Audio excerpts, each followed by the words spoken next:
Hari malam ini kita belajar, Bapak Ibu. Kita belajar dari Yakobus pasal 1 ayat 19 sampai ayatnya yang ke-20. Yakobus pasal yang pertama ayat 19 sampai ayat yang ke-20.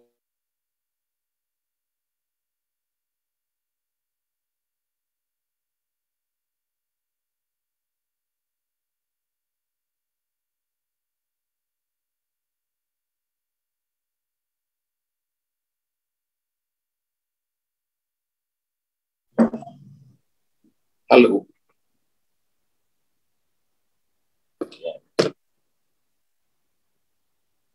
Ya. Yakobus pasal yang pertama ayat 19 sampai ayat yang ke-20. Ditampilkan multimedia. Hai saudara-saudara yang kukasihi, ingatlah hal ini. Setiap orang hendaklah cepat untuk mendengar, tetapi lambat untuk berkata-kata, dan juga lambat untuk marah. Sebab amarah manusia tidak mengerjakan kebenaran di hadapan Allah. Tolong multimedia bantu ditampilkan ayat firman-Nya. Sekali lagi saya baca Yakobus pasal yang pertama, ayat 19 sampai ayat yang ke-20. Alkitab berkata, hai saudara-saudara yang kukasihi, ingatlah hal ini. Ada hal-hal yang perlu kita ingat menurut Yakobus. Setiap orang hendaklah cepat untuk mendengar, tetapi lambat untuk berkata-kata, dan juga lambat untuk marah. Ayat yang ke-20 berkata, sebab amarah manusia tidak mengerjakan kebenaran di hadapan Allah. Yakobus pasal 1 ayat 19-20. Puji Tuhan. Kalau Bapak Ibu baca ayat ini, maka kita lihat bahwa Yakobus membagikan 3 kunci penting dari pembacaan Alkitab tadi. Kita harus tahu bahwa Yakobus ini adalah saudara tirinya Tuhan Yesus. Dan dia membagikan ini dalam Yakobus 1 ayat 19-20. Ada 3 hal kunci yang dibagikan oleh Yakobus, dan Yakobus katakan harus kita ingat hal ini. Yang pertama adalah kita harus menjadi pendengar yang baik. Bapak Ibu tulis di kolom komentar, saya harus menjadi pendengar yang baik. Hari ini kalau kita dengar ada begitu banyak orang yang banyak bicara, tapi kita dapati bahwa begitu banyak orang yang jadi pendengar yang baik. Tapi Yakobus menyarankan kepada kita, memberi nasihat kepada kita, hendaklah kita menjadi pendengar yang baik. Yang kedua, Yakobus mengingatkan kita untuk kita ingat bahwa kita harus berpikir sebelum membuka mulut kita dalam hal berbicara. Yang pertama, kita harus menjadi pendengar yang baik menurut Yakobus 1, 19-20. Dan yang kedua, yang Yakobus katakan bahwa kita harus berpikir sebelum membuka mulut kita dalam hal berbicara. Selalu saya katakan bahwa untuk bicara satu kata, Anda harus mikir 1000 kali baru Anda ngomong. Sekarang ini mungkin orang nggak ngomong, tapi orang nulis dalam bentuk WhatsApp. Dan jarinya itu bisa jari yang tajam, nyarinya itu nyelekit hati orang lain. Karena itu hari ini Bapak Ibu, Yakobus mengisyaratkan, menasihatkan kepada kita, kita harus belajar untuk mengendalikan yang namanya mulut kita dalam hal berbicara. Alkitab katakan begini, sedikit berbicara lebih baik daripada banyak bicara. Dalam banyak bicara, banyak kita melakukan kesalahan. Banyak omong itu banyak salahnya. Haleluya. Hal yang ketiga yang Yakobus ingatkan kepada kita adalah kita harus belajar untuk mengendalikan amarah kita. Karena itu tema malam ini adalah bebas dari amarah. Yakobus mengajarkan kepada kita supaya kita belajar mengendalikan amarah kita. Amarah itu, saudara dan saya perlu bisa, bahkan pasti bisa dikendalikan. Sehingga kita bisa menang di atas amarah. Ya, saudara tahu bahwa amarah itu membawa sesuatu yang tidak baik buat kesehatan kita. Dan kalau Bapak Ibu perhatikan 3 hal tadi, Yakobus katakan kita harus menjadi pendengar yang baik. Yakobus katakan kita harus berpikir sebelum membuka mulut kita dalam hal berbicara. Dan Yakobus berkata kita harus belajar untuk mengendalikan amarah kita. Nah, saya belajar bahwa tidak dapat mengontrol amarah itu. mengakibatkan orang dapat berbicara dengan sembarangan. Orang yang tidak dapat mengontrol amarah, dia jadi kasar. Bahkan yang paling ekstrim, ada yang sampai membunuh. Karena dia tidak dapat mengontrol amarahnya. Ada yang mengutuki orang lain, mengutuki anaknya, mengutuki suaminya, mengutuki istrinya, mengutuki bisnis orang lain. Ya. Kenapa? Karena amarah. Amarah itu mengakibatkan orang berbicara salah. Bahkan buat dosa, bicaranya sembarangan. Dan kalau kita lihat Yakobus mencoba menjelaskan agar kita dapat mengendalikan diri dan amarah kita. Dikatakan tadi begini bahwa sebab amarah manusia tidak mengerjakan kebenaran di hadapan Allah. Bapak Ibu, marah-marah itu tidak mengerjakan kebenaran di hadapan Allah. Apakah tidak boleh marah? Marah kepada orang yang buat salah, tidak ikut aturan, iya. Tapi kalau Bapak Ibu terus marah sampai matahari terbenam, sampai simpan 1 minggu, simpan 1 bulan, simpan 1 tahun, itu namanya amarah itu menghancurkan kita. Ya. Dan Yakobus coba menjelaskan agar kita dapat mengendalikan diri atau mengendalikan amarah kita. Amin. Contoh, kita sering lihat kalau kota kita macet dan Bapak Ibu naik mobil, Bapak Ibu kepingin cepat sampai di gereja, tapi orang di depan Anda lambat, pasti Anda akan marah, Anda akan ngomel, ini orang apa nggak tahu nyetir, apakah baru nyetir atau tidak. Dan ketika Bapak Ibu punya kesempatan untuk lewati orang itu, pasti Bapak Ibu akan putar kepala ke kiri atau putar kepala ke kanan sambil menggerutu. Wah, ini bahaya, saudara ya. Ini bahaya. Saudara, kita sebagai orang percaya harus lebih tahu kebenaran, harus bisa menguasai amarah kita daripada orang-orang yang di luar sana. Ingat bahwa kemarahan, maksud saya, tidak mengerjakan kebenaran di hadapan Allah. Malah, amarah kita itu merusak hubungan kita dengan orang lain. Pernahkah Anda marah kepada suamimu, dan akibatnya nggak bicara 1 minggu? Pernahkah Anda marah dengan anakmu, dan akibatnya anakmu takut berbicara dengan saudara? Contoh kalau Bapak Ibu lihat konflik keluarga, paling kita ingat ialah ketika Kain.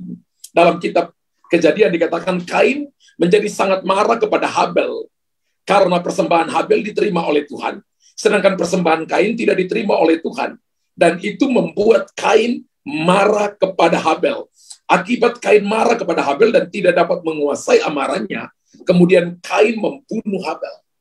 Pembunuhan pertama itu terjadi di tengah-tengah mereka mempersembahkan korban kepada Tuhan. Jadi pembunuhan pertama terjadi itu dalam hal yang berhubungan dengan Tuhan. Karena cemburu Kain kepada Habel dan dia tidak bisa menguasai amarahnya. Nanti Bapak Ibu baca dalam Kejadian pasal 4 ayat 1 sampai 16, di mana bicara tentang anak-anak Adam itu mempersembahkan korban, dan korban Habel diterima, tapi korban Kain tidak diterima. Kemudian Kain membunuh Habel. Bapak Ibu perhatikan bahwa Kain tidak bisa menguasai amarahnya. Orang yang tidak dapat menguasai amarahnya akan membawa dia kepada dosa-dosa yang lebih mengerikan. Karena itu Bapak Ibu harus menang di atas kemarahan. Bapak Ibu harus mengalahkan atau bebas dari amarah. Tadi saya katakan marah boleh. Ketika orang melakukan tugas dan tanggung jawab tidak benar, Anda marah di situ saja. Jadi marahnya pakai topik-topiknya itu adalah dalam pekerjaan. Setelah selesai itu ajarkan dia, kasih dia tenggat waktu untuk dia menyelesaikan itu. Ya, jangan marah seperti Kain, kemudian akhirnya membunuh saudaranya sendiri. Dan Tuhan tidak mau kita seperti itu. Salah satu buku yang saya baca, yaitu dia adalah seorang kanselor keluarga Kristen namanya Jerry Smalley, mengatakan gini, amarah itu menciptakan jarak antara kita dan orang yang membuat kita marah. Ketika saudara dan saya marah seseorang, maka ada jarak yang sangat luas, yang sangat besar, jurang yang sangat dalam, yang tidak terseberangi. Dan kita selalu menarik diri dan tidak mau berinteraksi dengan orang itu. Berapa banyak suami istri yang tidur bantal di tengah-tengah, dan satunya mukanya di utara, satunya muka di selatan, satu mukanya di timur, satu mukanya di barat. Saya bayangkan bahwa amarah itu menciptakan kegelapan.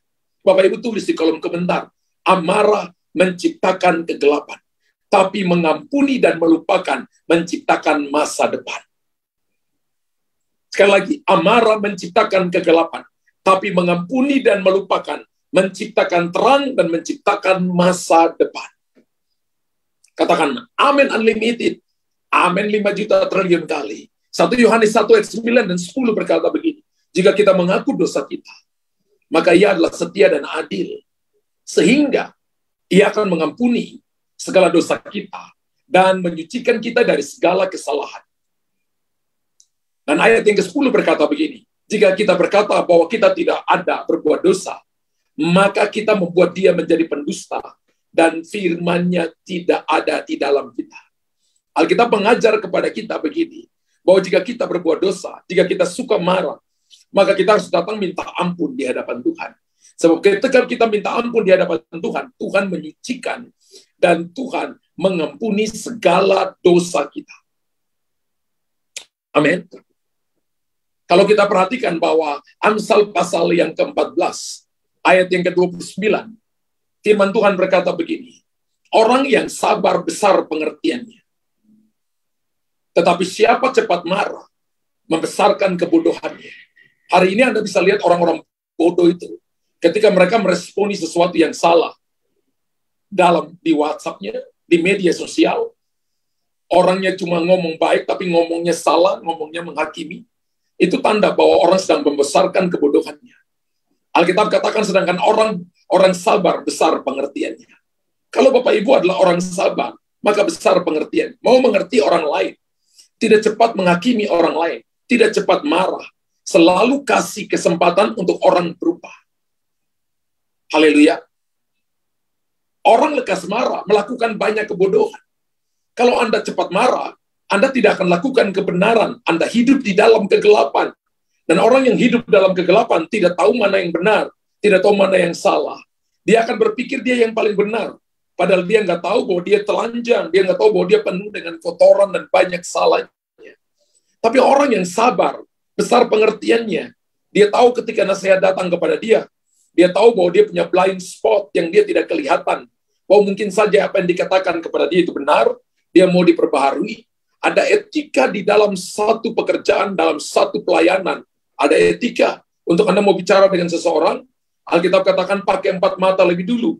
Kalau orang itu nggak mau dengar, panggil saksi. Kalau nggak mau dengar, baru umumkan di umum. Jangan Bapak Ibu belum ngomong 4 mata, sudah umumkan di umum, Bapak Ibu. Itu namanya tidak tahu etika pelayanan. Etika pelayanan itu adalah bicara 4 mata lebih dulu.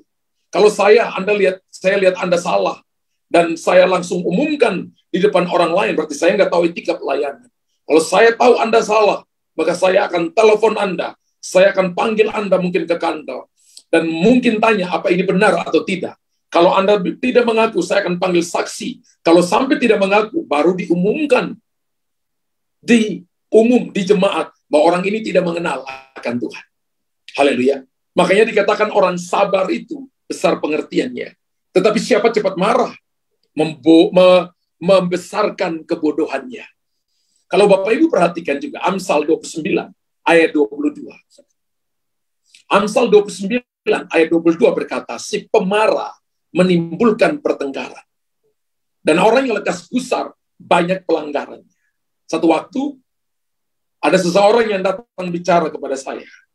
Teman saya seorang gembala dan dia katakan begini, saya punya salah satu pekerja pastor. Orang ini setiap kali dia datang, dia selalu mengubah perkataan orang lain. Tidak salah, tapi dia mengubah, dia menceritakan bahwa orang itu salah. Dia menceritakan bahwa orang ini beginilah, orang ini begini, orang ini begini, orang ini begini. Dan awalnya saya benar karena orang ini paling pintar bicara, pastor. Tapi kemudian setelah saya mendengar pekerja lain datang dan menceritakan bahwa orang ini menceritakan sesuatu yang salah kepada saya, kemudian dipanggillah orang yang dia ceritakan itu, lalu diceritakan bahwa dia nggak salah, dia lakukan hal yang benar. Tapi karena orang itu cemburu dengan apa yang Tuhan percayakan kepada dia dalam pelayanan, bahkan karena pekerjaannya lebih maju dari pekerjaannya dia, bisnisnya lebih maju dari bisnisnya dia, sehingga orang itu selalu cemburu dengan dia. Ketika kamu tahu itu apa yang kamu lakukan? Dan dia katakan begini, saya panggil 2 orang ini dan saya tanya langsung kepada orang yang pertama, apakah yang kamu ngomong pertama itu benar atau salah? Karena di depan orang yang dia ngomong, dia nggak berani ngomong, dan dia hanya tertunduk saja. Bapak Ibu perhatikan baik-baik. Orang yang suka marah itu menimbulkan pertengkaran. Orang suka marah itu membawa ragi. Orang yang suka marah itu membawa virus, bisa menyebar dan bisa menghancurkan satu komunitas, bisa menghancurkan suatu pelayanan, suatu pekerjaan. Dan orang lekas gusar banyak pelanggarannya. Alkitab berkata setiap orang yang marah, terutama memulai dari pertengkaran, dan orang yang lekas marah melakukan banyak sekali dosa. Seorang hamba Tuhan berkata begini, namanya Matt Corner, mengatakan begini, bagi kita, terutama yang menjadi pemimpin, jadi gembala, menjadi bos di kantor, yang jadi CEO, jadi orang yang punya kedudukan, yang memegang otoritas, sangatlah penting agar kita belajar untuk mengendalikan amarah kita, karena Tuhan tempatkan kita sebagai pemimpin, sebagai gembala, mewakili Tuhan di hadapan manusia. Jadi ketika kita lihat orang salah, hati-hati dengan perkataan yang keluar dari mulut kita. Jangan cepat marah, jangan cepat bereaksi, jangan ngomong perkataan-perkataan yang menjustifikasi, menghakimi, menghukum. Amarah itu mengakibatkan, Alkitab tadi katakan, banyak kerusakan ketika ia muncul dari figur otoritas. Kalau Bapak Ibu lihat Efesus pasal yang keempat, ayat yang ke-26, Rasul Paulus mengingatkan kita, mengingatkan jemaat di Efesus dan mengingatkan gerejanya hari-hari ini. Apabila kamu menjadi marah, janganlah kamu berbuat dosa. Rasul Paulus mengingatkan jemaat Efesus, apabila kamu menjadi marah, janganlah kamu berbuat dosa. Berbuat dosa dengan perkataan, berbuat dosa dengan perilaku, dengan perbuatan, dengan hal yang menyakitkan hati Tuhan. Kain marah kepada Habel, Kain membunuh Habel. Dan Rasul Paulus mengingatkan jemaat Efesus dan mengingatkan gerejanya dalam Efesus 4 ayat 26. Apabila kamu menjadi marah, janganlah kamu berbuat dosa. Saya coba cari dalam terjemahan Good News. Dalam terjemahan Good News mengatakan begini. Apabila kamu menjadi marah, janganlah membiarkan amarahmu membawamu ke dalam dosa. Wow. Satu saat, saya diceritakan oleh seorang yang dia katakan bahwa dia melayani seorang anak muda. Dan anak ini sukanya berantem. Ketika dia tidak senang dengan seseorang, maka dia ajak berkelahi. Dan anak ini dia katakan badannya besar, dia seorang juga terlibat dalam bela diri, dan suka berkelahi. Ketika dia marah, maka dia keluar ke jalan. Setiap orang yang melihat dia, maka dipukulin sampai pingsan. Satu waktu dia pukulin seseorang, sampai masuk di ICU. Masuknya itu 1 minggu, baru anak yang dipukulin itu sadar. Karena dipukulin dari kepala, sehingga geger otak ringan. Dari situ, saudara, dia ditangkap oleh polisi. Kemudian dipukulin, orang tuanya datang, dan orang tuanya katakan begini, biarkan saja dia tinggal dalam penjara. Dalam penjara itu dia alami Tuhan secara pribadi. Lalu dia bertobat sungguh-sungguh. Kemudian setelah dia keluar, hal yang pertama dia lakukan, setelah dia keluar, masuk penjara kurang lebih hampir 6 bulan, ketika dia keluar, karena dia alami Tuhan dalam penjara itu, dia keluar. Yang pertama dia lakukan adalah dia mencari anak yang dia pukulin itu. Kemudian dia minta ampun dari anak itu. Orang tua anak itu nangis, lihat seorang anak yang jahat di kampungnya itu tiba-tiba bertobat, datang minta ampun dari anak kepada anaknya. Bapak Ibu perhatikan baik-baik. Amarah hanya bisa dikalahkan oleh kerendahan hati. Amarah hanya bisa dikalahkan oleh Bapak Ibu hidup dalam tuntunan firman Tuhan. Jangan membiarkan amarahmu membawa kita ke dalam dosa. Saya ingat satu waktu saya baca sebuah ilustrasi tentang seorang bapak yang marah besar dengan mobil yang dia pakai. Ketika pagi-pagi dia mau ke kantor, maka dia starter mobilnya nggak bisa nyala, saudara. Berkali-kali dia sudah lihat jamnya, dia terlambat. Kemudian dia keluar dari pintu mobilnya, pintunya dibanting. Dia tendang bannya, kemudian tendang bodi mobilnya. Dia naik ke atas kapnya, dan dia tendang-tendang kapnya, dan dia memukul-mukul mobilnya, dia mengeluarkan kata-kata kasar kepada mobilnya, yang mobilnya itu tidak punya telinga, tidak punya mata, tapi dia marah dengan mobilnya, karena dia pikir dia terlambat pergi ke kantor. Setelah dia marah, kurang lebih hampir 30 menit, istrinya keluar, istrinya dengar ribut-ribut, istrinya keluar, dan istrinya tanya kenapa. Lalu dia katakan, mobilku nggak bisa hidup. Lalu istrinya bilang begini, tadi malam kamu bilang, kamu belum isi bensin di mobilmu. Lalu dia ingat bahwa ternyata mobilnya kehabisan bensin, dia lupa di pagi itu. Dan yang kedua, dia baru tahu bahwa mobilnya adalah mobil tua yang dibelinya sudah zaman dulu kala. Bapak Ibu perhatikan baik-baik bahwa orang yang marah itu ada kalanya dia sampai satu tingkatan lupa siapa dirinya sendiri. Orang ini seperti orang gila, saudara. Orang yang marah itu orang setengah gila. Kalau dibiarkan terus, maka dia gila penuh, gila total. Yang namanya orgil, orang gila. Ya. Karena jiwanya, pikiran, perasaannya terganggu. Ada seorang yang bernama Beethoven. Diduga, dia mengalami ketulian. Dia mengalami tuli pada dua telinganya. Karena kemarahan yang tidak terkendali. Beethoven ini seorang penulis syair yang suka menulis dengan baik, saudara. Dan Bapak Ibu tahu, para dokter Amerika mengatakan bahwa kemarahan yang tidak terkendali itu melepaskan ke dalam tubuh kita racun-racun kimia. Racun-racun kimia yang menyebabkan penyakit-penyakit yang berbahaya seperti kanker, jantung, MAH, dan penyakit-penyakit seperti Bapak Ibu mengalami tangan kesemutan, Bapak Ibu mengalami yang namanya migrain, Bapak Ibu mengalami kepala sakit sebelah, vertigo, dan sebagainya. Punya problem dengan lambung, sering ke kamar mandi, buang air besar. Bapak Ibu dan saya mengalami penyakit-penyakit yang mengerikan. Karena itu kalau Bapak Ibu mau alami penyakit-penyakit mengerikan seperti kanker, jantung, MAH, dan lain-lain, seringlah marah setiap hari. Tapi kalau Bapak Ibu mau sehat, maka kalahkan amarah dengan sukacita, dengan selalu bersyukur, dengan hidup dalam tuntunan penyertaan Tuhan. Amin. Saya percaya bahwa semua kita punya masalah. Semua kita punya problem. Kita punya pergumulan yang berbeda-beda.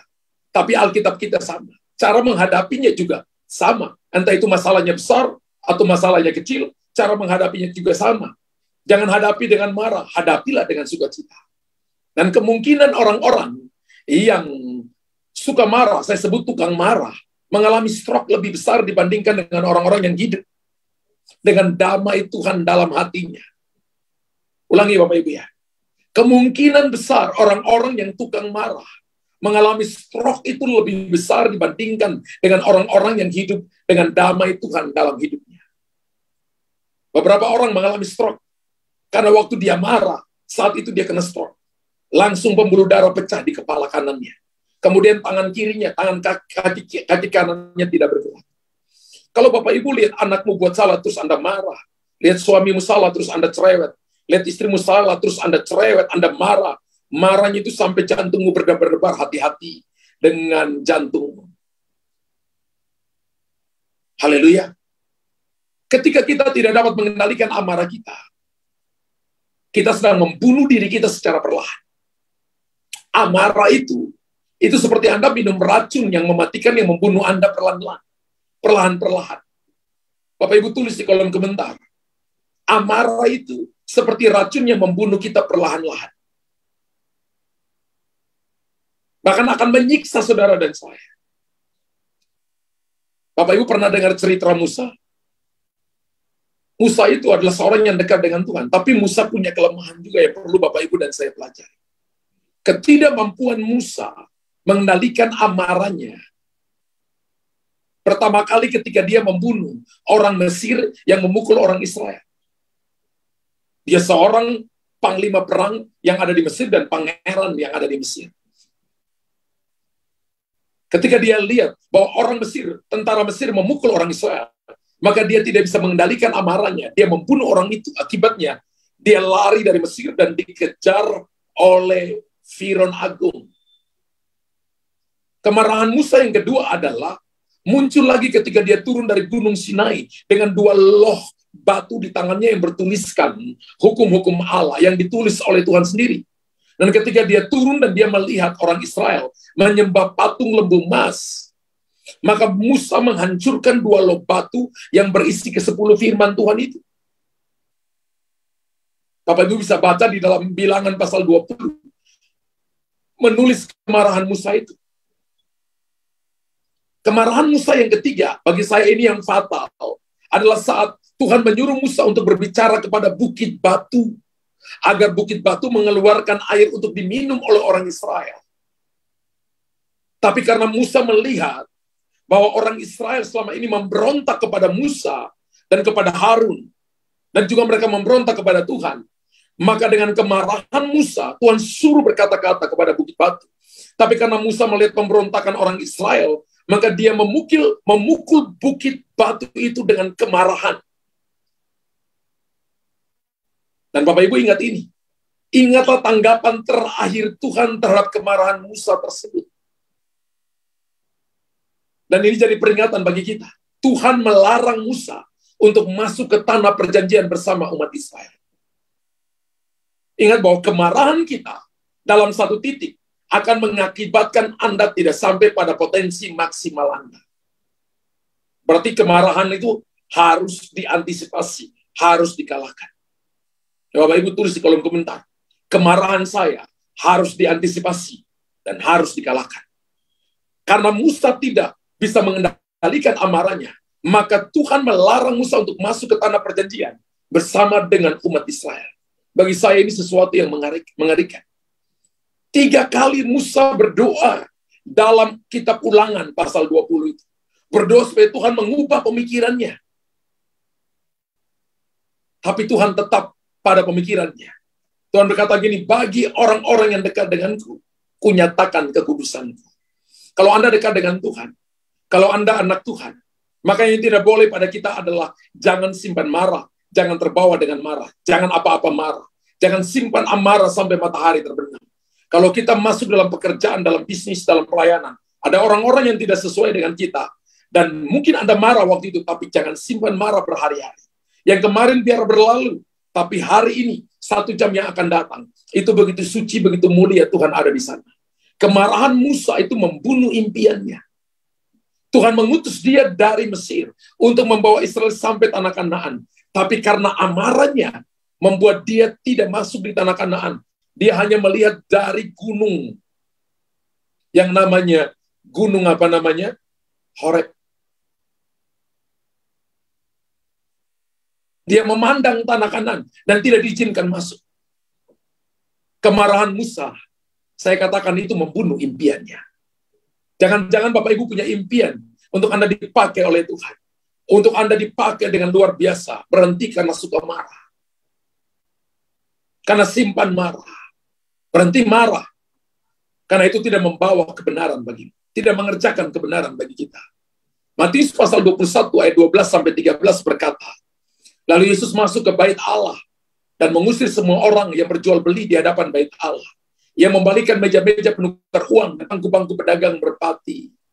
Dan berkata kepada mereka, ada tertulis, rumahku akan disebut rumah doa, tetapi kamu menjadikannya sarang penyamun. Alkitab katakan dalam Matius pasal 21, ayat 12-13, Yesus juga marah kepada orang yang berjual beli di halaman bait Allah. Pada masa itu, di zaman perjanjian lama, semua orang harus membawa kurban kepada imam lebih dulu. Dan imam itu memeriksa kurban itu, entah itu hewan, entah itu burung tekukur, harus diperiksa lebih dulu. Kalau ternyata jika hewan itu cacat sedikit, dan itu cerita perjanjian lama, saya cerita kembali untuk saudara, maka imam-imam akan menjual hewan tersebut di depan bait Allah dengan harga yang mahal. Dan orang-orang Yahudi yang saleh pada masa itu, mereka selalu malu melihat praktek para imam yang seperti itu. Pada masa itu ada para imam, pada masa Tuhan Yesus, ada para imam, sekarang para pendeta yang mencari untung. Ya, dari apa yang mereka lakukan dalam pelayanan. Betul, untuk melayani Tuhan kita butuh uang, betul. Tapi kita nggak boleh cari untung dari pelayanan. Haleluya. Dan mereka ketika mereka berjual beli di halaman bait Allah, orang-orang Yahudi yang saleh, mereka takut untuk menegur perbuatan para imam tersebut. Tapi ketika Yesus hadir di situ, pada zaman itu, Alkitab katakan begini, Yesus melihat semua yang mereka lakukan di halaman bait Allah. Kemudian dia mengusir mereka dan membongkar semua kandang hewan tersebut. Halaman bait Allah itu ada mezbah korban bakaran dan ada kolam pembasuhan. Tapi pada masa itu dijadikan kandang hewan, tempat untuk berjualan domba-domba yang ditolak karena cacat dan ditolak oleh para imam, lalu mereka menjual dengan harga yang mahal di situ. Bapak Ibu, Yesus marah kepada para imam yang berjualan di halaman bait Allah. Kemarahan Musa sama dengan kemarahan Yesus. Tapi ada perbedaannya. Saya ulangi ya.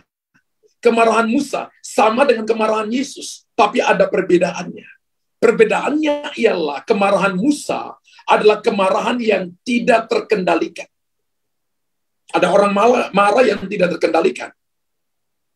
Tapi kemarahan Yesus adalah kemarahan yang terkendali.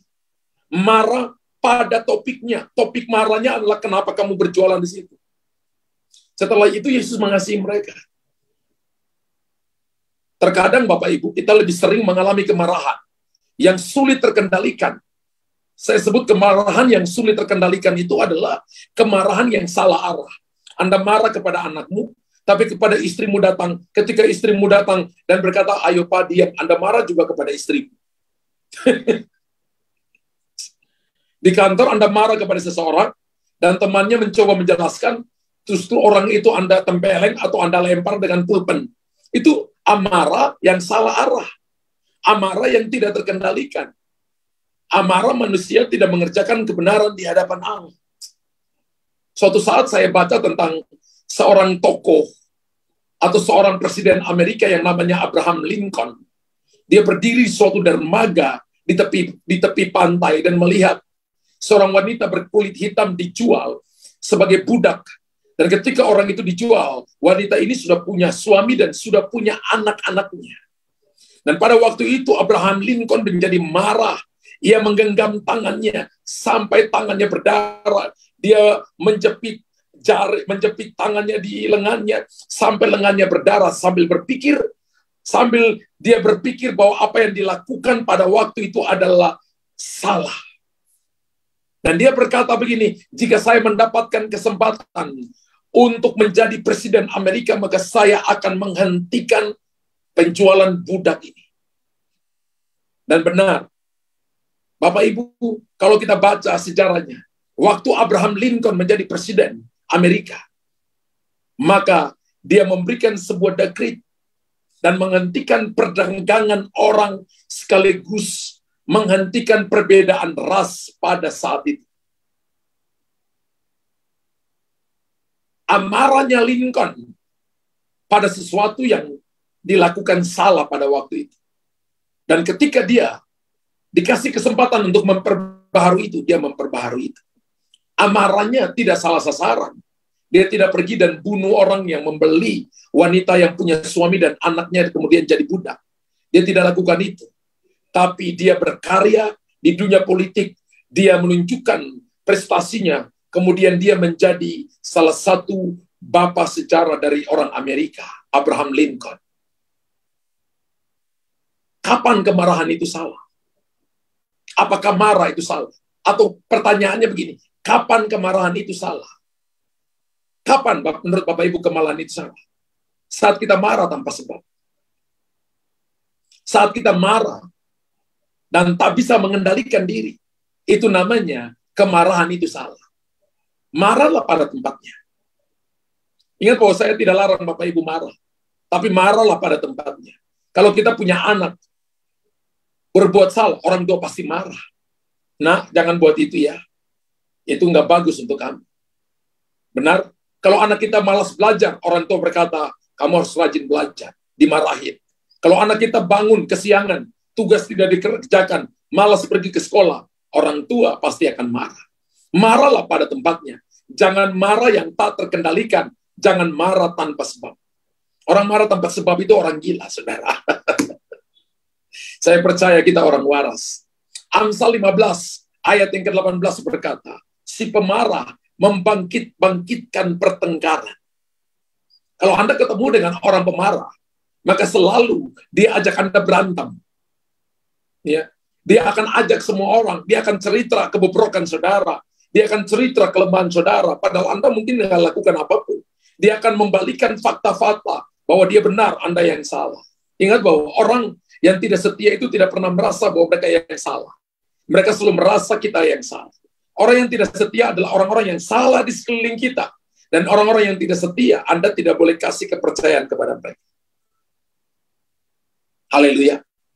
Si pemarah membangkitkan pertengkaran, tapi orang yang sabar memadamkan perbantahan. Kalau Anda sabar, maka Anda akan memadamkan perbantahan. Kalau ada orang bicara Anda kasih tahu kepada orang lain, nggak usah balas dia. Paling 2-3 hari orang itu juga capek untuk ngomongin dan dia berhenti. Itu orang sabar. Haleluya. Amsal 21:19 berkata, lebih baik tinggal di padang gurun daripada tinggal dengan perempuan yang suka bertengkar dan pemarah. Alkitab katakan begini, lebih baik tinggal di padang gurun daripada tinggal dengan perempuan yang suka bertengkar dan pemarah. Rumah boleh bagus, fasilitas boleh bagus, wajah boleh cantik, wajah suami boleh ganteng, tapi kalau suka bertengkar, Alkitab katakan lebih baik Anda pergi tinggal di padang gurun. Pertanyaan sederhana begini, bagaimana kita dapat menguasai kemarahan? Yang pertama, hidup kita harus dikuasai oleh Roh Kudus. Bapak Ibu tulis, hidup saya harus dikuasai oleh Roh Kudus. Kalau hidup Bapak Ibu tidak dikuasai oleh Roh Kudus, Bapak Ibu ada area berbahaya. Karena masalah persoalan datang bisa membuat kita stres. Dan salah satu pemicu stres adalah karena kita marah. Kita katakan, kenapa saya nggak seperti orang itu? Kenapa saya nggak begini? Kenapa saya begitu? Kita akan hidup dan tanpa arah. Sehingga hidup saudara akan penuh dengan begitu banyak persoalan. Galatia pasal 5, 22-23 berkata begini.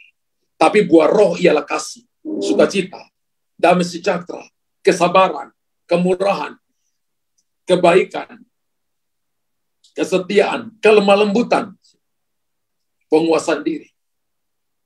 Alkitab katakan begini. Kemudian kita baca begini. Tidak ada hukum yang menentang hal-hal itu. Ketika Bapak Ibu datang dengan kasih, sukacita, damai sejahtera, kesabaran, kemurahan, kebaikan, kesetiaan, kelemah lembutan, dan kesetiaan, bahkan dikatakan penguasaan diri, maka tidak ada hukum yang menentang hal-hal itu. Anda akan hidup free, bebas dalam Tuhan. Bebas itu artinya, hukum Tuhan itu menjadi penjaranya saudara. Roh Kudus itu menjadi penjaranya Anda. Sehingga Anda tetap ada di dalam covering Tuhan. Ini semua adalah lawan dari kemarahan. Kalau Bapak Ibu suka marah, maka Bapak Ibu harus punya 9 buah roh ini. 9 buah roh ini adalah lawan dari kemarahan. Lawan dari kehilangan penguasaan diri, spirit of control-nya kita. Kita bisa lihat aja seseorang kalau dengar sesuatu. Apakah dia cepat bereaksi, reaksinya marah, atau dia tenang, atau dia mikir lebih dulu, dia orang sabar, atau dia cepat bereaksi. Dan jangan sampai kita dikendalikan oleh roh jahat. Orang yang marah itu dikendalikan oleh roh jahat. Orang yang sabar itu dikendalikan oleh Roh Kudus. Karena salah satu buah Roh Kudus adalah sabar. Orang yang penuh dengan sukacita, ketika ada orang yang menceritakan sesuatu yang tidak baik kepada kita, lalu kita terima, kita diam, kita tidak membalas, tapi kita penuh sukacita dan kita berkata, Tuhan terima kasih, ada hal yang perlu saya perbaharui lagi. Anda orang yang betul-betul dikuasai oleh Roh Kudus. Yang kedua adalah begini, belajarlah untuk memaafkan. Belajar untuk memaafkan. Amsal 19 ayat 11 berkata, akal budi membuat seseorang panjang sabar. Dan orang itu dipuji karena memaafkan pelanggaran. Wow. Bapak Ibu dipuji bukan karena sukses dalam banyak uang. Bukan karena sukses dalam prestasi. Tapi karena memaafkan pelanggaran. Ketika orang salah, Anda katakan saya ampuni. Saya forgiveness kepada dia. saya lupakan. Mengampuni itu sama dengan melupakan. Matius pasal 6, 14, 15 berkata, jika kamu mengampuni, Bapa di sorga akan mengampuni kesalahanmu. Tapi jika kamu tidak mengampuni, Bapa di sorga tidak akan mengampuni kesalahanmu juga. Jadi ketika Bapak Ibu ampuni, maka sorga membackup kita. Tapi jika kita tidak mengampuni, maka kegelapan ada di belakang kita. Roh jahat ada di belakang saudara.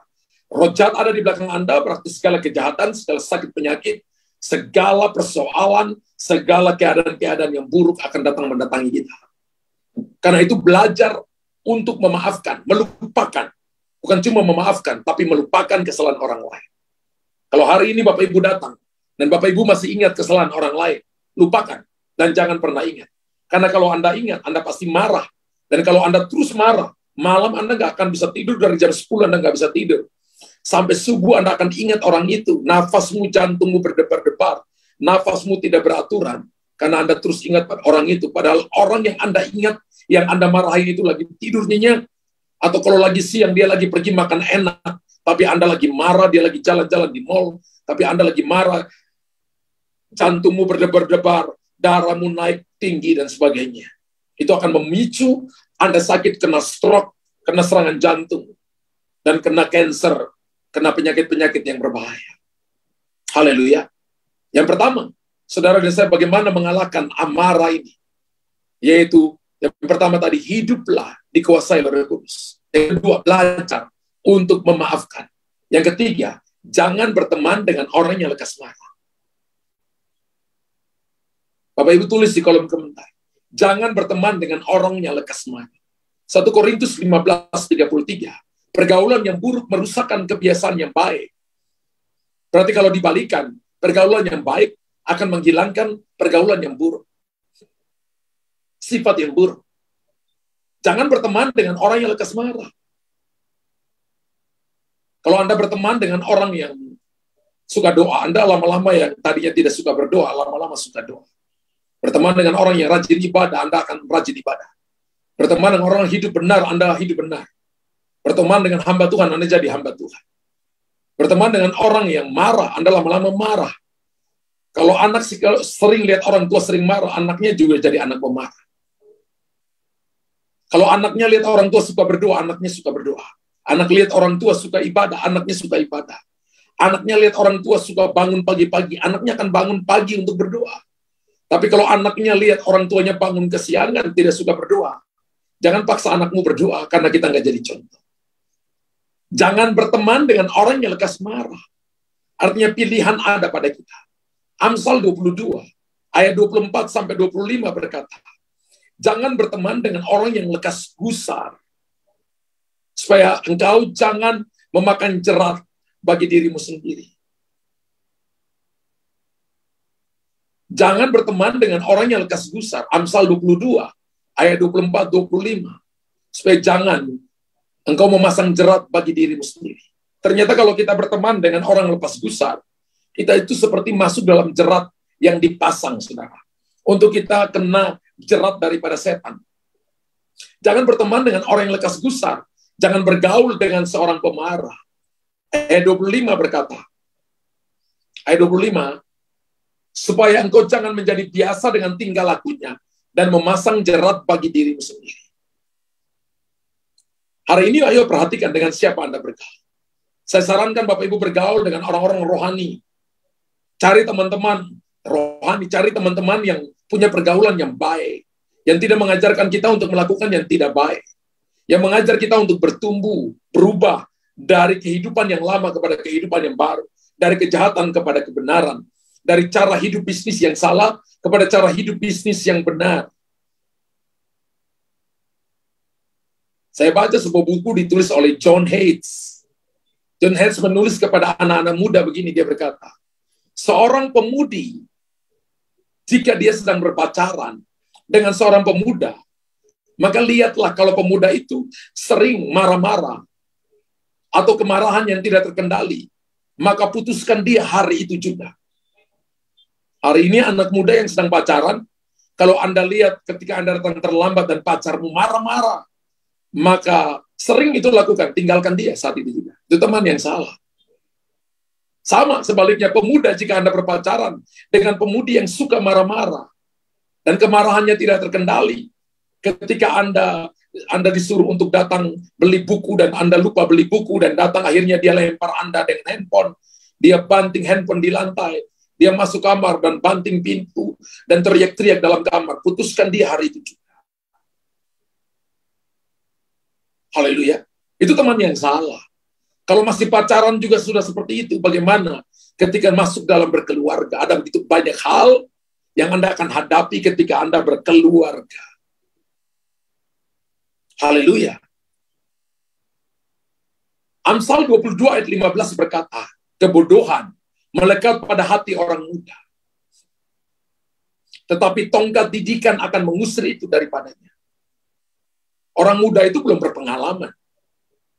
Maka Alkitab katakan ajar mereka dengan tongkat didikan, batasan, tunjukkan arah. Orang tua harus menunjukkan arah kepada anak-anaknya, membatasi kemarahan mereka. Kalau mereka marah-marah, katakan gini, kamu jangan marah-marah. Kalau masalahnya A, jangan terlalu jauh, di situ saja marahnya. Dan selesaikan amarahnya di situ. Haleluya. Saya ingat ketika saya masih anak-anak, yang paling sering pukul kami itu mama. Ketika saya tidak pergi ke sekolah minggu, maka saya ingat saya ada kalanya diambil rotan yang panjangnya 1 meter, itu saya dipukulin sampai rotannya patah, tinggal mungkin sekitar 20 cm di tangan mama saya. Saya lari di jalan-jalan nangis, dan orang-orang yang lebih besar dari saya itu pegang saya, dipukulin. Mama saya katakan, mulai hari Minggu dari sekarang, kamu harus rajin pergi sekolah minggu. Gara-gara pergi sekolah minggu, saya jadi pendeta. Rotan yang ada di tangan mama membuat saya jadi hamba Tuhan. Haleluya. Saya ingat ketika saya jadi hamba Tuhan, saya katakan kepada mama, ingat nggak? Ketika saya dulu, ketika disuruh pergi sekolah minggu, saya pergi main bola, main kelereng, main karet, main petak umpet dengan teman-teman. Dicari saudara, dipanggil, ditanya, Luther pergi nggak sekolah minggu? Tidak. Dan pulang itu selalu dipukulin saudara. Ya, pantat saya itu pecah-pecah. Nanti pulang itu nanti dipakai air panas, kemudian dipakai minyak tahun, teriak-teriak memang. Ya. Tapi hari ini saya jadi hamba Tuhan. Hari ini saya belajar untuk menguasai diri, menguasai kemarahan. Ada hal-hal yang saya bisa marah, tapi saya belajar untuk diam dan belajar untuk tenang. Penguasaan diri akan membuat Anda sampai kepada masa depan yang lebih baik. Amarah akan menjadikan masa depanmu hancur. Saya nggak lihat tulisan amin di situ. Amin unlimited di situ. Bapak Ibu tulis, kemarahan akan membuat masa depanku hancur. Tapi penguasaan diri akan membawaku kepada masa depan yang pasti. Yang keempat, bagaimana cara menghadapi kemarahan? Belajarlah tertawa. Dari muka Bapak Ibu saya lihat, banyak lama yang sudah tidak tertawa. Karena persoalan begitu banyak, sehingga Bapak Ibu lama sudah tidak tertawa. Nehemia 8 ayat 10 berkata, sukacita karena Tuhan, itulah perlindunganmu. Wow. Terjemahan bahasa Inggris berkata, sukacita karena Tuhan, itulah kesembuhanmu.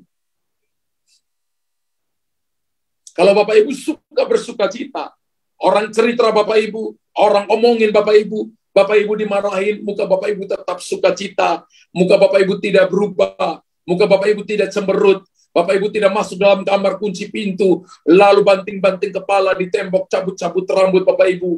Tapi Bapak Ibu tertawa sukacita, hadapi masalah, maka perlindungan bagi saudara, kesembuhan bagi saudara.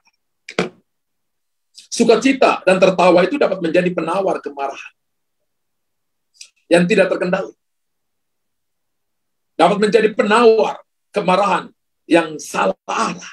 Kalau ada orang marah Anda dan Anda tidak tahu salahmu apa, jangan balas dengan kemarahan. Tertawalah. Tawa dapat menjadi balsem. Tawa dapat menjadi obat bagi penyakit kemarahan kita. Bapak Ibu tulis di kolom komentar. Tawa dapat menjadi obat bagi penyakit kemarahan kita. Ada banyak orang Pernah saya melayani seseorang, sukanya marah terus. Apa-apa marah, apa-apa marah. Semuanya marah, rasanya dengan orang itu semuanya sama. Dan beberapa bulan kemudian saya dapati bahwa dia kena penyakit jantung. Bukan cuma jantung, dia juga kena stroke. Setelah 1 tahun kemudian dia meninggal. Karena sukanya marah terus. Kalau Anda mau mati cepat, marah aja setiap hari. Simpan marah setiap hari. Tapi kalau Anda mau lihat masa depanmu, penuh dengan harapan, tertawalah. Tawa dapat menjadi obat bagi penyakit kemarahan kita. Orang yang tertawa akan bahagia sepanjang hidupnya. Bapak Ibu tulis di kolom komentar. Saya yang tertawa akan bahagia sepanjang hidup saya. Tulis. Saya yang tertawa akan bahagia sepanjang hidup saya. Anda tidak hidup karena apa kata orang atau apa kata tradisi. Anda hidup karena apa kata Tuhan. Dan tulis di kolom komentar. Saya yang tertawa akan bahagia sepanjang hidup saya. Bahkan ilmu-ilmu kedokteran berkata tertawa dan bahagia itu melepaskan suatu enzim. Enzim namanya endorfin. Endorfin itu ketika dilepaskan dari otak ke seluruh tubuh, maka itu dapat menyembuhkan tubuh kita. Itu dapat memberikan kekuatan, kekebalan pada penyakit atau apapun sehingga Bapak Ibu tidak mudah kena penyakit. Jangan-jangan Bapak Ibu di sini yang datang ini kita sudah lama lupa untuk tertawa. Ya. Bangun pagi mukanya langsung masem, saudara. Bangun pagi langsung sudah cerewet. Ketika lihat situasinya, uangnya sudah sangat menipis, jatuh tempo di kartu kredit, pembayaran, hutang bank. Waduh, kita omelin sana-sini, mulut kita panjang, kening kita berkenyut. Jangan, saudara. Belajarlah bersyukur, belajarlah untuk tertawa. Haleluya. Bapak Ibu dan saya perlu memilih antara kemarahan yang sedang datang membunuh kita atau sukacita dari Tuhan yang menghidupkan kita. Jangan hidup karena kemarahan, tapi hiduplah karena sukacita Tuhan. Karena sukacita Tuhan akan menyembuhkan kita secara emosional dan jasmani. Satu waktu saya baca sebuah buku. Seorang bapak ketika dia pergi ke dokter, dan dokter memvonis bahwa pada usus besarnya ada kanker. Dan dokter katakan kanker yang bapak alami sudah stadium 4. Masa hidup bapak hanya 3 bulan saja. Dan dia anak Tuhan, dan ketika dia pulang, dia berkata kepada anak-anaknya, cari papa kaset-kaset khotbah, hamba-hamba Tuhan yang lucu-lucu, yang khotbahnya lucu-lucu. Lalu dia beritahukan beberapa nama hamba-hamba Tuhan. Dan mulai hari itu dia pulang dari dokter. 3 bulan ke depan, tiap hari dia nonton kaset khotbah hamba Tuhan yang lucu-lucu. Dia tertawa tiap pagi, dari pagi sampai malam dia hanya tertawa dalam 3 bulan itu. Dan dia lihat ini sudah 3 bulan kok saya nggak mati-mati. Kemudian dia pergi ke dokter, Bapak Ibu. Dan ketika dokter periksa dia, dokter periksa pulang pergi, dan dokter kemudian lepaskan kacamata, pasang kacamata lagi, kucek-kucek matanya. Kemudian dia tanya, dok, ada apa dok? Lalu dokter tanya, kamu minum obat apa selama 3 bulan ini? Dia katakan begini, ketika 3 bulan yang lalu dokter katakan, masa hidup saya cuma 3 bulan. Saya nggak minum obat apa-apa. Saya hanya makan minum biasa. Tapi tiap hari saya nonton kaset khotbah rohani hamba Tuhan yang lucu-lucu, dan saya tertawa dari pagi sampai malam. 3 bulan saya hanya tertawa dari pagi sampai malam. Dan dia tanya, apa yang terjadi dok dengan kanker saya? Apakah semakin parah atau sudah sembuh? Dokter katakan begini, Tuhan yang melakukan mujizat bagimu. Tidak ada lagi kanker di ususmu. Usus kamu sudah jadi usus seperti usus anak remaja. Kamu sembuh total. Dan ini namanya mujizat. Ini di luar daripada ilmu kedokteran. Ini adalah mujizat yang Tuhan kerjakan untuk kamu. Kalau Bapak Ibu mau melihat terobosan besar, mau melihat jawaban Tuhan yang hebat, tertawalah 3 bulan. Saya nggak suruh Bapak Ibu tertawa di jalan-jalan, orang pikir Bapak Ibu orang gila. Tertawa dalam kamar. Bapak Ibu tertawa dalam kamar, tertawa dalam rumah, dalam kamar mandi, tertawa sendiri. Bapak ini tertawa dari pagi sampai malam, nonton kaset khotbah, tertawa. Bapak Ibu tahu bahwa kemarahan itu menghancurkan tubuh, menghancurkan jiwa, menghancurkan roh. Kemarahan itu menghancurkan pernikahan, menghancurkan kesehatan, menghancurkan anak-anak, menghancurkan, bahkan mencuri damai sejahtera kita. Tapi sukacita dari Tuhan memproteksi jiwa, memproteksi tubuh, memproteksi roh, memproteksi pernikahan, memproteksi kesehatan, proteksi anak-anak kita. Damai sejahtera memerintah terus dalam hati kita. Sekarang Bapak Ibu dan saya punya pilihan. Mau pilih tertawa setiap hari atau marah setiap hari. Saya mulai jawaban Bapak Ibu. Punya pilihan.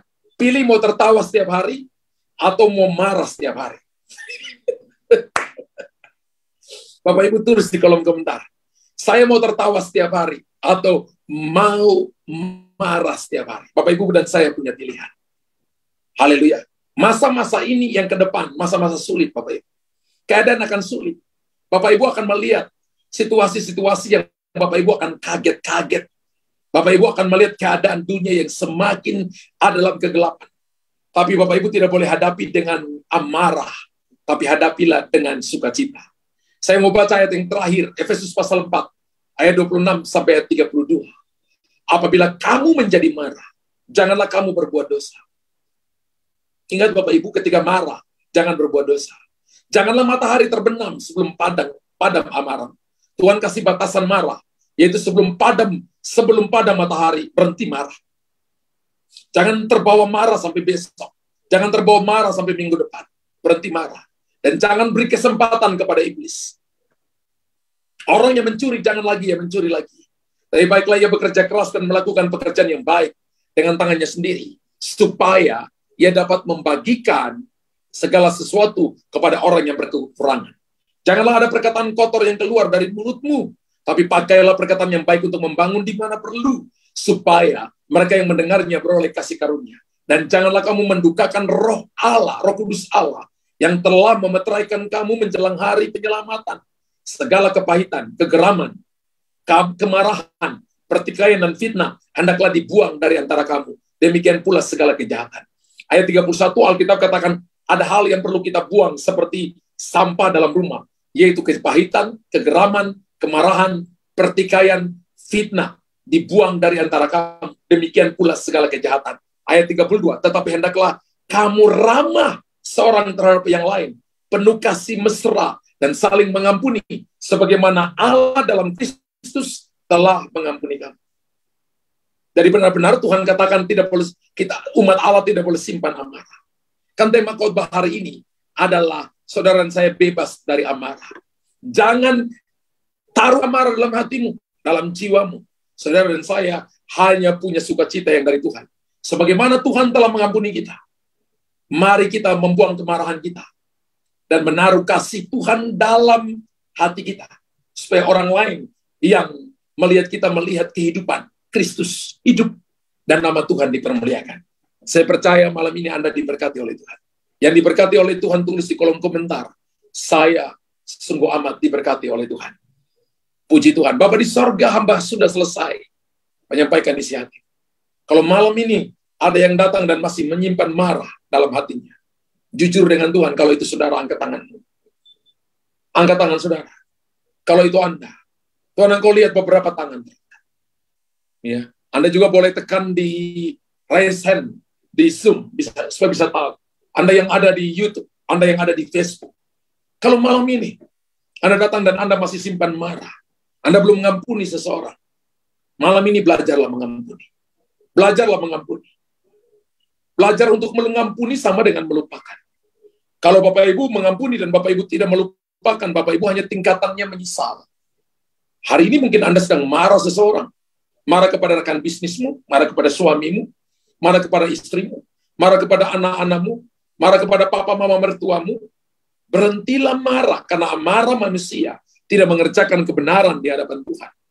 Di Zoom ada 10 orang yang mengangkat tangan. Bapak Ibu yang angkat tangan, doa dengan saya.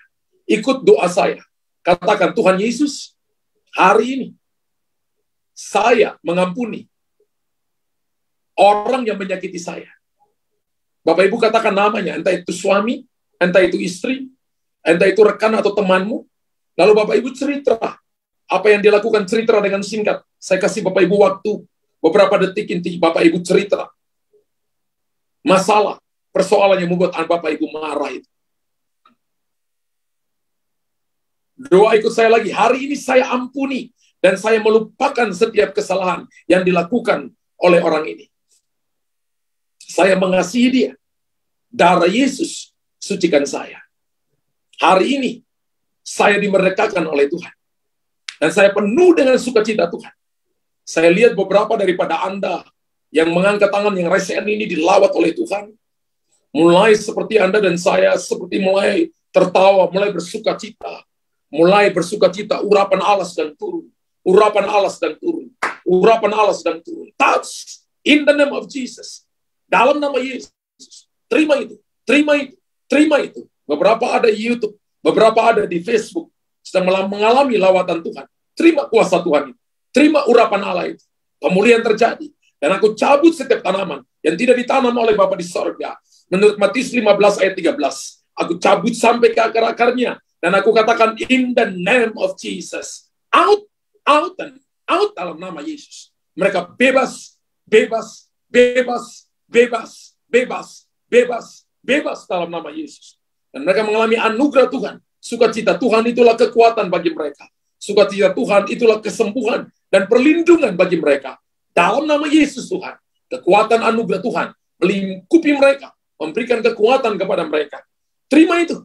Terima itu dalam nama Yesus. Dalam nama Yesus Tuhan. Haleluya. Yang kedua, Bapak Ibu yang berkata bahwa saya mau untuk ambil keputusan untuk tetap bersukacita di setiap waktu apapun keadaan. Bapak Ibu raise hand.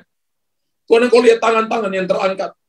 Mereka berkata bahwa kami mau bersukacita senantiasa. Keadaan mereka mungkin sulit. Situasi mereka yang mereka alami mungkin tidak punya pengharapan ketika dilihat dengan mata. Tapi mereka punya Tuhan yang punya jawaban atas mereka. Kami mau bersukacita karena janji-janji Tuhan. Dan engkau lihat tangan-tangan yang terangkat. Roh Kudus, engkau jamah mereka. Jamah mereka Tuhan. Pakai mereka menjadi alat pilihan dalam tanganmu. Kekuatan anugerah Tuhan turun bagi mereka. Penyertaan Tuhan cukup bagi mereka. Engkau akan bawa mereka melintasi masalah persoalan ini. Melintasi badai kehidupan. Melewati api pemurnian. Dan keadaan mereka baik-baik, rambut di kepala mereka tidak akan gugur tanpa sepengetahuan Tuhan. Apa yang ada pada mereka tidak akan dicuri oleh setan. Tapi perlindungan Tuhan sempurna atas semua yang dipercayakan Tuhan kepada mereka. Hamba berdoa dalam nama Yesus. Kasih karunia Tuhan turun bagi mereka. Kekuatan Tuhan berikan kepada mereka. Dalam nama Yesus Tuhan. Terima itu. Terima itu. Terima itu dalam nama Yesus. Dalam nama Yesus. Beberapa dari saudara mungkin. Yang ketiga, mungkin baru pertama kali gabung bersama dengan kami. Nah, mungkin selama ini jadi orang Kristen, tapi belum pernah sekalipun menerima Yesus sebagai Tuhan dan Raja dalam hidup.